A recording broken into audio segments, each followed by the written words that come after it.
ভাঙার জন্য বা তৃণমূলকে দুর্বল করার জন্য অভিষেকই দায়ী। গতকালকে অভিষেক বন্দ্যোপাধ্যায় বলেছেন যে আমি ইস্তফা দিব, আপনারা যারা গেছেন তা দলে দলে ফিরুন, এবং প্রসঙ্গগত তিনি বলেছেন যদি বেঁচে থাকে 2031 সালে সুদ সমাজ ফেরত দেবে। এই দুটি মন্তব্য। আমি এই নিয়ে কোনো মন্তব্য করব না। অভিষেক বিগত দিনে তার এই দল ভাঙার জন্য বা তৃণমূলকে দুর্বল করার জন্য অভিষেকই দায়ী, পুরোপুরি অভিষেক দায়ী। অভিষেক এখন বলছে আমি ইস্তফা দেব, কিন্তু যখন শোচনীয় পরাজয় বরণ করলো, 225-এর জায়গায় মাত্র 80টা সিট পেল, তার আগে আস্ফালন করার দরকার কী ছিল? তার আগে বক্তৃতাতে গাড়ির বন্নেটের উপরে 4 মে বেলা 12টার পরে কেন্দ্র সরকারের কোন বাপ আছে দেখে নেব, ডিজে বাজিয়ে দেবো, এসব কথা মন্তব্য না করলে নিশ্চয়ই আজকে তার নিজের বিল্ডিং ভেঙে দিচ্ছে, সেটা আটকানোর যার ক্ষমতা নাই, তাকে আর কে নেতা মানবে? সে আর 2031 সালে কাদের ভরসায় ও বলছে যে বুঝে নেব। অভিষেক বন্দ্যোপাধ্যায় আগামী দিনে যা পিসির দৌলতে যা করেছে, আগামী দিনে বাংলার মানুষের কাছে অভিষেক বন্দ্যোপাধ্যায় কোনো नेतृत्व स्थानीय জায়গায় আসতে পারবে না। मुसलमान का नाम लिखा है, उसका वंशधर जो है सब पाकिस्तान में है। तेरा क्या अवदान है रे? तेरा क्या अवदान है? আমরা 15% এই দেশে রয়ে গেলাম সংখ্যালঘু অবস্থায়, অর্থাৎ 85% হিন্দু, তাদের মাঝখানে আমরা রয়ে গেলাম।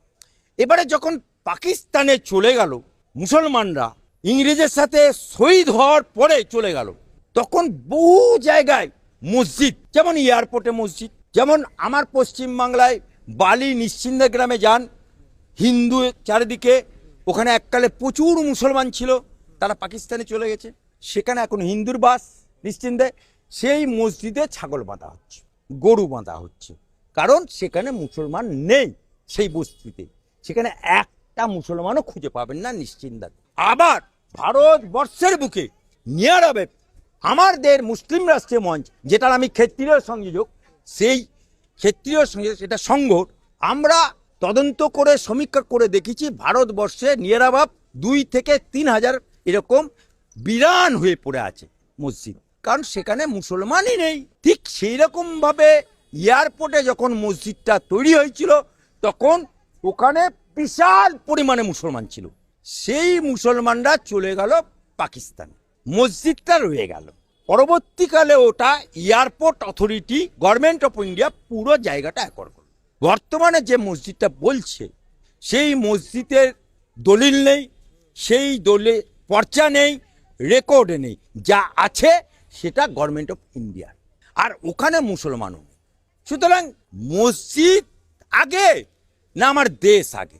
মসজিদ আগে না আমার সংবিধান আগে? মসজিদ আগে না আমার কানুন আগে?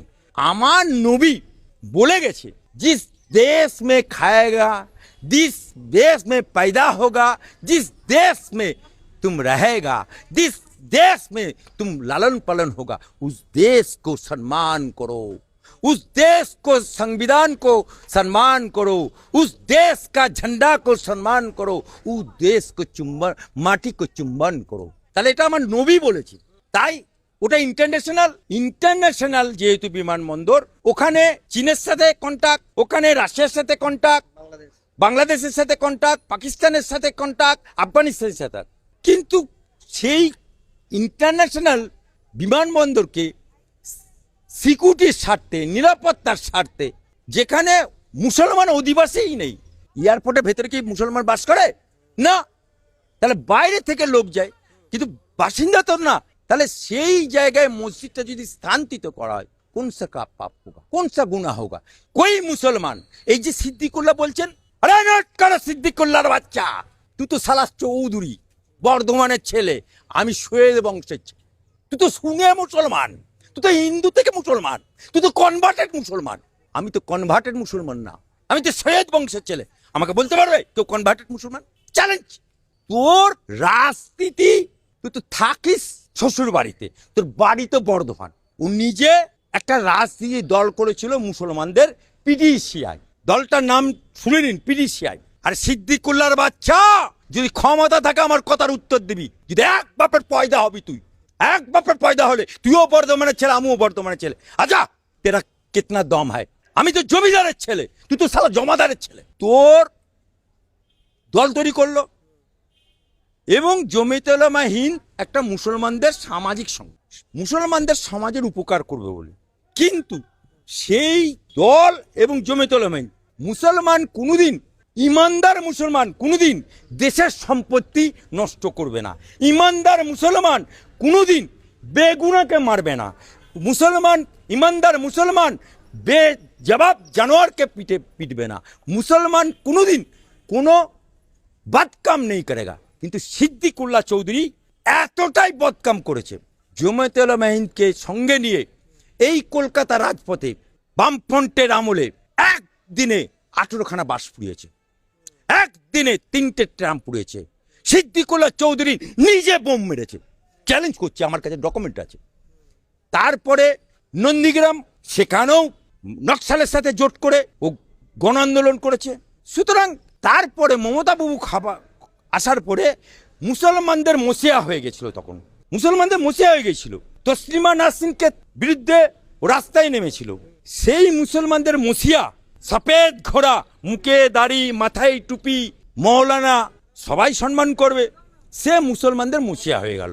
কিন্তু ইতনা লালচি, ইতনা তলুয়া চাটনেওয়ালা, ইতনা নিমক হারাম, ইতনা মির্জাফর, উনি সমস্ত কিছু মুসলমানদের নিয়ে তৃণমূলের কাছে মাথা নত করে বন্ধক দিয়ে দিল। দিয়ে তৃণমূলের প্রথমে মঙ্গলকোটের এমএলএ হলো, তারপরে অনুব্রত মণ্ডলের সাথে খটামটা হলো, তারপরে মন্তেশ্বরে গেল, মন্তেশ্বরে এমএলএ হলো। আমি চ্যালেঞ্জ করছি সিদ্দিকুল্লাহ চৌধুরীকে, যে তুমি মন্ত্রী থাকাকালীন, তুমি 15 বছরে তৃণমূলের এমএলএ থাকাকালীন, মন্ত্রী থাকাকালীন, এক মুসলমান, सिर्फ एक मंतेश्वरेर एक मुसलमान का तुम नौकरी दिया, एक मुसलमान को तुम उपकार किया, एक मुसलमान को, गरीब इंसान को तुम मदद किया। सरकारी দেখাতে পারবে না। কিন্তু উনি কচি কচি বাচ্চা ছেলেদেরকে নিয়ে খারিজি মাদ্রাসা চালায়, ওখানে প্রচুর 2 নম্বরি টাকা আসে।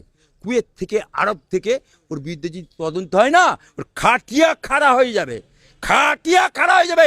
বাঁচাও সাধু বলে সিদ্দিকুল্লাহ বাঁচতে পারবে না। তাই এখন বেঁচে থাকার জন্য, খবরের শিরোনামে থাকার জন্য ওই মসজিদটা, যেহেতু ওর পেছনেই বাড়ি, ও তো নিজের বাড়িতে থাকে না, ও বর্ধমানের বাড়িতে থাকে না, ও তো শ্বশুর বাড়িতে থাকে। এই শ্বশুর বাড়ির ওপারে গেট, গেটের ওপারে মসজিদ। তাই শ্বশুর বাড়িতে থেকে জঞ্জামাই ভাগ্নে, ঘর জামাই, ঘর জামাই।